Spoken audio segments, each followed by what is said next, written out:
No, pues yo había traído un tema, ya que hablamos de que Pierre se suicidó por ecoansiedad y porque la IA le prometió que salvaría al mundo. Traigo un tema que se me ocurrió el otro día a raíz de un vídeo que me salió recomendado. Sabéis que han recomendado últimamente, salen muchos vídeos de Zizek, que es un filósofo esloveno que ahora mismo está muy de moda. Sí. Lo que hace es como una reinterpretación del marxismo desde un Hegel leído a su vez desde Lacan o una cosa así. La verdad es que no lo sé muy bien, tendría que investigar muy bien esto, en qué consiste exactamente. Pero la cuestión es que ahora está muy de moda también por lo que se pone uno de moda en internet, que no es tanto por ser talentoso o tal, que bueno, ciertamente ayuda, sino por tener algún tipo de carisma particular y por, en el caso de Sisek, yo creo que tiene mucho que ver con el humor negro que él usa a veces y, Sí, y se ha por... vuelto casi un meme. Y también se ha juntado con personas grandes. El debate este con Jordan Peterson, que tenía millones de visitas a los 2 días de salir y demás. Y por hablar él también, digamos, sentenciosamente, ¿no? Como Sí, casi sí, sí. Vehemente te dices, ¿o? ¿El qué? Con vehemencia Como dices, Jesús o... de Maestros. Como eso estaba pensando, sí. Sí, con muchas veces, vehemencia, sí. con vehemencia. Pues sí, pues igual. Y es verdad, tuvo el debate este con Peterson, por ejemplo, que estuvo interesante. Lo que pasa es que algún día podríamos hacer un programa Sobre el debate, sobre el está debate. muy bien. Aunque Porque- en muchos casos yo creo que es que ni siquiera debaten, porque cada uno... Sí, es que hablan desde coordenadas tan Tan distintas distintas, porque Peterson está más en una cosa que yo creo que podemos entender más fácilmente, que es, vale, ¿cómo enderezas tu vida? Eso, sí. Y después Sí, de tío. eso, a lo mejor podemos hablar de hacer algún cambio a gran escala. Sí, primero te da respuestas Primero limpia tu cuerpo, ¿no? psicologicistas en el sentido de eso, para ti, para cómo administrarte en este mundo, y el otro solamente habla desde la posición externa de cómo cambiar el mundo. Sí, eso. O sea, primero tu vida, luego la comunidad, luego no sé qué y tal, pero va todo de, pues eso, hasta cierto punto autoayuda, pero con todo respeto, pero de autoayuda buena, pero de autoayuda, Sí, vaya, sí. es eso, de psicología personal, ¿no? De gestión personal. Y el Zizek no, el Zizek está, pues no sé en qué está, pero está en otro rollo, está pero en... también de un modo totalmente filosófico, sí. porque tampoco es que te venga el tío con las gráficas, con esto. No, que va. Rollo. Está yo creo que está en una tradición, es que claro, es que dentro de la tradición, digamos, de la tradición crítica, que es lo que es la filosofía, una tradición crítica, pues siempre está como reinterpretando los pensadores anteriores y todo eso y tal, y entonces, yo qué sé, está como viendo el asunto desde una perspectiva no tan práctica o no tan utilitaria, sino más. Pero eso sí, que algún día podríamos hablar de ese tema, porque es que es un debate que yo creo que sí, que da para hablar de una manera sin saber mucho del tema, porque hablan de temas muy generales.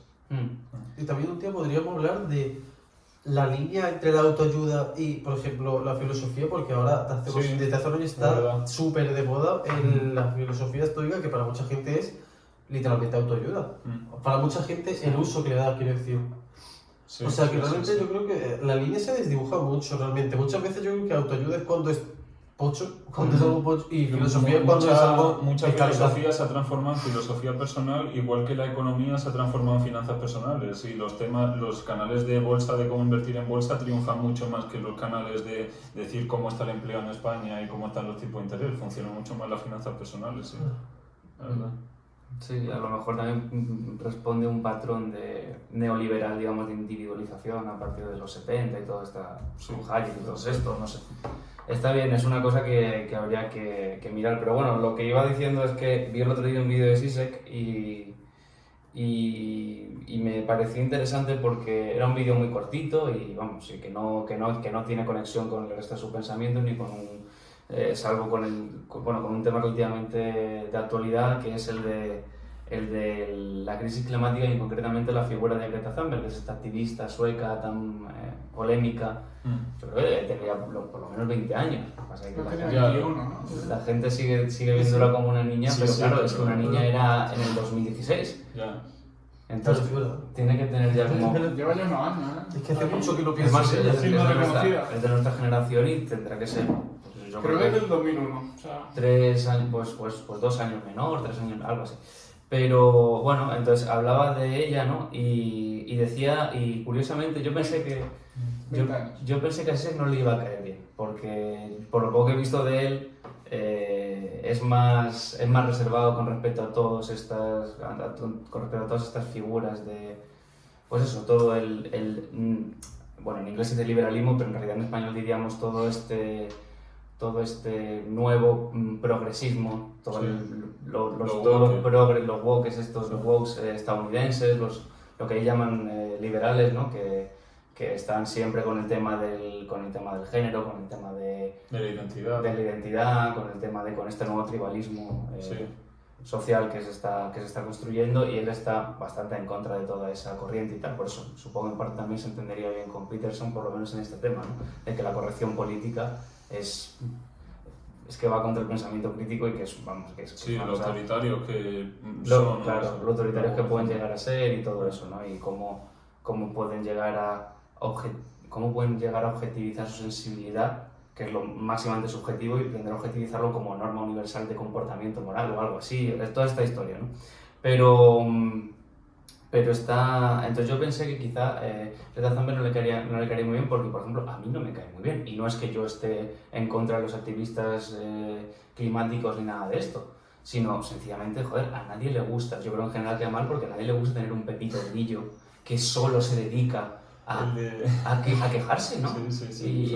Y a no aportar prácticamente nada, porque, bueno, es que, claro, y sobre todo a alguien, pues no sé, así que desde tan pequeñito ya da esa imagen de resabido y de... Eso, ¿no? De bueno, como Lisa Simpson, que no da tiempo para leer, pero y tú que está ahí de cara al público y explicándole a hombres de mucha más edad y que han estudiado mucho más, ¿no? Sobre esos temas. Aleccionando a quién, ¿no? Pero claro, es que, hombre, pero hay un motivo por el que los niños no están en estos foros, y es porque no tienen ni idea. Porque para estudiar un tema en profundidad y para saber algo necesitas una serie de años, ¿no? Y todo esto. Y además, a veces a mí me parece que habla desde un cierto resentimiento. Pero bueno, eso ya lo hablaremos un poco más adelante a raíz de lo que decía. Yo decía que a él le gustaba porque yo creo que en el fondo porque es una contraposición eficaz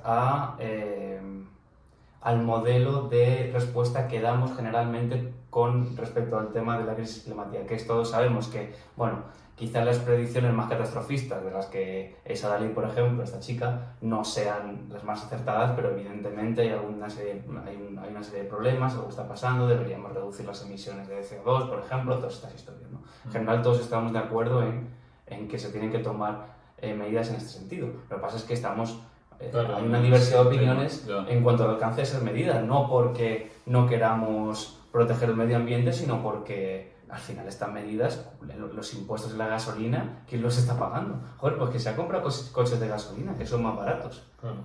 Pues los de siempre, por ejemplo, ¿no? Es solo uno de tantos ejemplos. Y luego de los países en vías de desarrollo, de la economía global, ni hablamos. Sobre todo cómo lo venden a la vez, la ola de proteccionismo verde, o aparte de eso, también cortarle los pies a los países en desarrollo, en el sentido de que quizás los únicos materias primas baratas, fuentes de energía baratas que pueden hacer ellos son el carbón y el petróleo, y le estamos diciendo, no, desde el primer día tienes que cambiarte a la energía eólica, y no tienes una infraestructura de nada prácticamente. Y entonces a muchos de estos países les corta la competitividad. Es como la similitud que ponía unos era la de retirar la escalera. Mientras que nosotros subimos por esta escalera de energía barata y fácil, se la retiramos a los países pobres y les decimos que utilicen estos mecanismos que nosotros utilizamos cuando ya somos sociedades más avanzadas económicamente.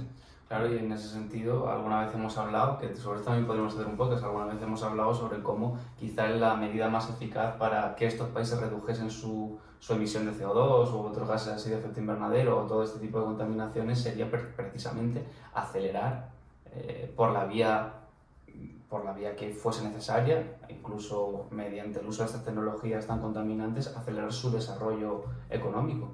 Porque una vez sus ciudadanos ya tuviesen cubiertas sus necesidades básicas, tendrían la posibilidad de tomar distancia crítica y empezar a mirar el problema desde la perspectiva a la que te da acceso el hecho de no tener que estar luchando por tu supervivencia diaria, y entonces empezarían a tomar en consideración, como hacemos nosotros, el problema ecológico. Pero mientras tú vives en un país en el que llegas a fin de mes por los pelos, si es que llegas, en el que se te puede morir un hijo por malnutrición o porque no le puedes pagar las medicinas, tú vives en un país, en definitiva, poco desarrollado, lo que se llama los países en vías de desarrollo, pues, joder, tienes problemas evidentemente mucho más acuciantes que el hecho de que en 3 generaciones los pueblos no sé qué historia. ¿Pero qué me estás contando? Ahora mismo uno de los ejemplos que se utiliza también en ese tema para intentar impulsar el desarrollo y demás, yo me acuerdo del ejemplo de Belice, que es uno de los países del Caribe, que le cambiaron deuda pública, le decían, podemos intercambiar un 10% de tu deuda pública, te la compramos desde el Banco Americano de Desarrollo y lo que tú haces al contrario es como comprometerte a extender la protección de las playas en 130 kilómetros más. Y entonces te la compaginaban así. Tú te ponías a hacer cosas a favor de tu medio ambiente y entonces nosotros tu deuda pública te la refinanciábamos a un tipo de interés nulo desde el Banco de Desarrollo de los Estados Unidos, ¿no? Que lo tenía ahí cerca. Y así hacían algunas cosas para incentivar su crecimiento verde. Claro, pues eso está muy bien. Como muchas otras. Eso sí tiene algún sentido. Lo que no le puedes pedir a uno es, bueno, preocúpate del medio ambiente. Claro, pero ¿qué me voy a preocupar del medio ambiente si tengo una epidemia de cólera porque no tengo suficiente agua limpia? ¿Qué me estás diciendo? Cuando suba el índice de desarrollo humano, y para eso hace falta un proceso industrializador eficaz, pues entonces la gente estará en condiciones de poder empezar a mirar la big picture, como dicen en inglés, a mirar el cuadro en toda su magnitud y a preocuparse de los problemas globales, pero cuando, en fin, pero eso. Y el ejemplo más claro es en África. Imagínate un país que tiene al lado unas minas de carbón en brutal que no las ha usado nadie y le estás diciendo, no, es que no puedes usarla, tú solamente al viento. Y ya está. Claro. Y además no tienes que comprar porque... Y sí que se lo facilites, ¿no? Sí, eso, como tú no tienes una industria local de eólica, de esto, pues tienes que comprársela a Estados Unidos con precios de allí. Es que no hay manera, a no ser que se haga con muchas ayudas de estas verdes. Sí, pues eso, ¿no? Para algo podría servir la ONU en este caso, ¿no? Igual, sí, pero... sí, muchas ayudas se dan, pero eso. Que en efecto es un problema muy, muy complejo y tal, pero lo que así se le gustaba del enfoque de Greta, decía, era y lo dice así en el vídeo, con su cierta retranca, era que es la perspectiva de un autista, ¿no? De un autista. No tiene espectro autismo, literalmente. Yo creo que es autista de verdad. No, pero en plan... Se supone que sí. Creo que se lo pone en Google. Pues así le gusta su enfoque autista del asunto, en el sentido de su dogmatismo, vamos. En el sentido de que todo esto que le hemos dicho, vale, o sea, se sienta Greta con nosotros le decimos, pero Greta, mira, esto claro, no sé. Claro. Y Greta dice, me la suda. Me la suda, sí, a eso. Quiero que toméis medidas lo más eficaces posibles desde la única perspectiva, medidas eficaces desde la única perspectiva de la reducción del impacto en el medio ambiente de la acción humana, que las toméis de inmediato, y ya digo, con toda la radicalidad y con toda la profundidad y con todo el grado que concebible, posible, ¿no?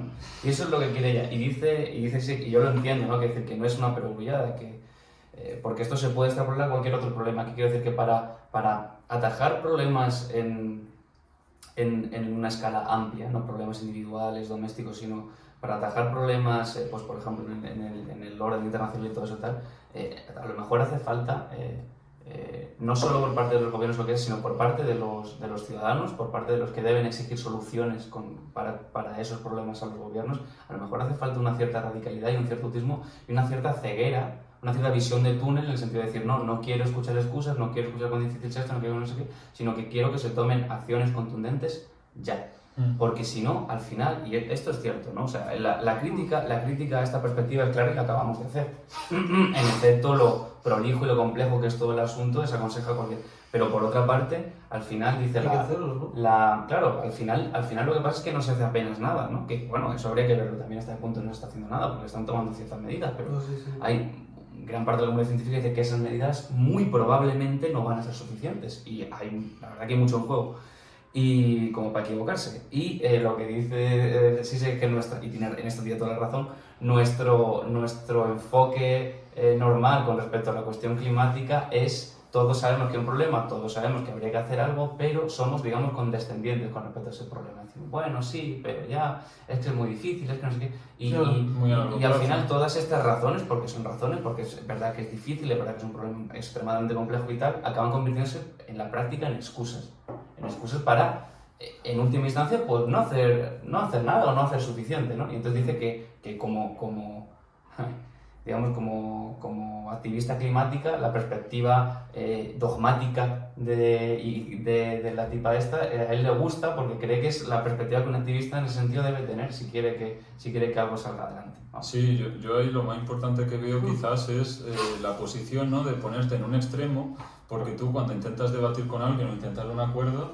el ejemplo, por ejemplo, que puedo acordarme ahora es Biden intentando sacar la Inflation Reduction Act, pide a los republicanos que se gasten 15 billones, sabiendo que eso no va a salir, y al fin y al cabo lo que acuerdan son 9 billones. Pero si el tío de un principio hubiese dicho 9 billones, los republicanos le hubiesen dicho no, 6, y así. Sí, sí. Tú te pones en el extremo más Claro, lejano y posible. acuerdan contigo la mitad. Sí, yo, Sí, puede ser, ¿no? sí, el problema que yo le veo a Greta, a lo de la Greta Thunberg esta, es que no es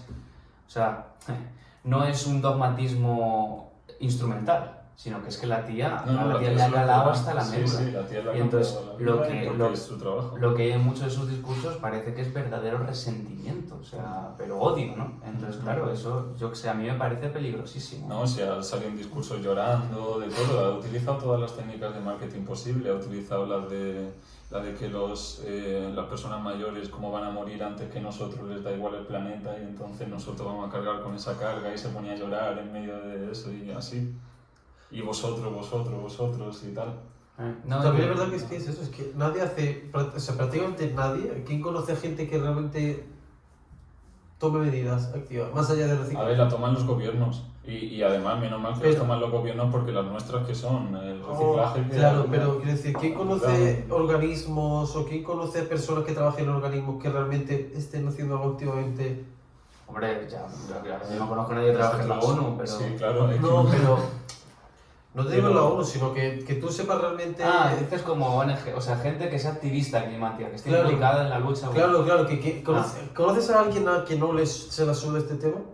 Más allá de que digamos, Claro. me preocupa mucho. Lo que dice, que dice que le preocupa tal, pero luego en el fondo también, Exacto. también es una forma, y creo que es lo También hay que que despertar el sentimientos. propio sé que en otro vídeo, que es una forma de mantenernos, digamos, complacientes, es dejarnos decirnos, bueno, tú tienes que hacer tu parte, no sé qué, tal. Y entonces si reciclas y si tiras las latas en el de envases, pues entonces tú ya te puedes sentir bien y puedes seguir viviendo exactamente igual que vivías ante tu existencia consumista y tal, porque tú has hecho tu parte y ya está. Entonces como que de esa forma te exorcizas de la culpa y eso te autocomplaces. Tal cual, eso también, y vamos, en eso creo que tiene toda la razón, absolutamente. Y además también, en esa medida eres menos exigente o eres menos, como decir, te olvidas del tema y eres menos duro también quizá con las empresas que más contaminan o no le exiges al gobierno que tome medidas. Por ejemplo, en España el otro día hablamos de lo del tema de los vertidos del Mar Menor, hombre, pero eso ¿cómo ha podido pasar? Pero ¿cómo? O sea, ¿quién hay al volante? ¿Cómo sigue pasando? ¿Y cómo sigue pasando? Pues toda esa historia, ¿no? Que como tú reciclas, pues ya lo del Mar Menor no te importa tanto porque, bueno, consideras que más o menos tú te estás haciendo cargo del problema y a lo mejor también hay que hacerse cargo del problema en la perspectiva más común, es decir, más política. Hay que ir a tu gobierno y manifestarse y decir, oye, esto que te está envenenando el mar, tenéis que hacer algo por pararlo. Y eso también era otro punto interesante del debate de Peterson contra Zizek, porque Zizek decía todo el rato esto, ¿no? Bueno, no lo decía todo el rato porque habla muy críptico, pero yo lo que veía en el fondo, lo que subyacía un poco era el tema de, eso. Bueno, es que hay problemas que no se pueden abordar individualmente y tal, pero Peterson no es que dijese que sí, Peterson lo que decía es, vale, pero en todo caso lo primero que hay que hacer es hacerse cargo de uno mismo antes de atreverse a tomar la responsabilidad de hacerse cargo de los demás.